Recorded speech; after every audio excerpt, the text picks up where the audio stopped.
c'est que chacun doit introspecter lui-même. Et lui, c'est ce qu'il a fait. Donc, il a travaillé avec des maîtres et arrivé à la conclusion que ces maîtres lui ont donné des choses tout à fait valables, mais ça n'allait pas suffisamment loin. Donc, il fallait qu'il continue à chercher par lui-même la réponse qu'il trouvait.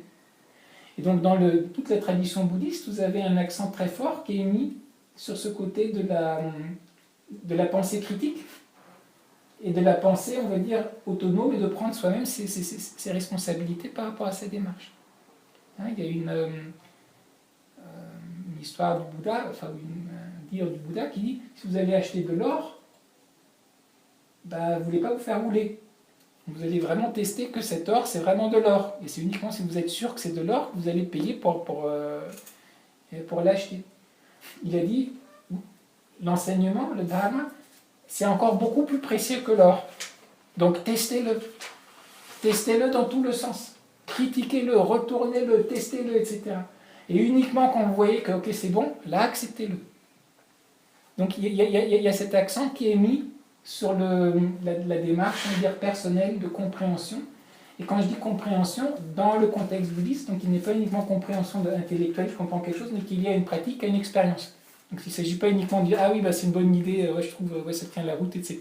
Mais vous le testez. Est-ce que ça marche, hein, dans le concret par rapport à comment vous vivez votre vie. Donc je crois que c'est une des choses qui a fait peut-être, alors parfois avec aussi beaucoup de malentendus, hein, parce qu'à certains moments, ce que certains philosophes européens ont aimé dans le bouddhisme, que ça leur paraissait être une approche un peu nihiliste et antithéiste. C'est génial. Donc voilà, une philosophie qui n'est pas une religion, qui n'est pas, etc. Donc il y a eu des malentendus, mais disons, on peut se retrouver un peu là-dedans parce qu'on est dans quelque chose qui, en tant qu'individu européen, nous est pas si étranger, hein, parce que dans notre culture, on met en avant la pensée critique, la liberté de notre volonté de faire des choix, donc les responsabilités qui en découlent. Donc même si c'est dans un contexte différent, on va dire qu'il y a possibilité d'avoir un pont, hein, entre ces deux choses.